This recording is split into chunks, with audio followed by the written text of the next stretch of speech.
කොහොමද පුංචි දරුවනේ? අපි දැන් යමු අද රචනා මාතෘකාවට. සුහද සිනාවකින් හා කාරුණික වදනින් ඉගැන්වීම් කටයුතු සිදු කරන මගේ ගුරුතුමා බෙහෙවින් ආදරණීය තැනැත්තෙකි. ගුණ යහපත් සිසුන් පිරිසක් සමාජයට දායාද කිරීම සඳහා ඔහුගෙන් ලැබෙන අවවාද උපදෙස් හා ආදර්ශයන් අප්‍රමාණය.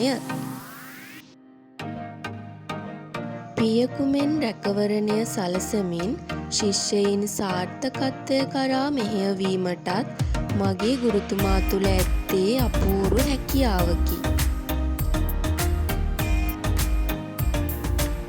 දක්ෂතාවයන් හා ජයග්‍රහණයන් අගය කරමින් සිසුන්ව තව තවත් දිරිගන්වන ඔහු විටෙක ශිෂ්‍යයින්ට කල්යාණ මිතුරෙකුද වේ.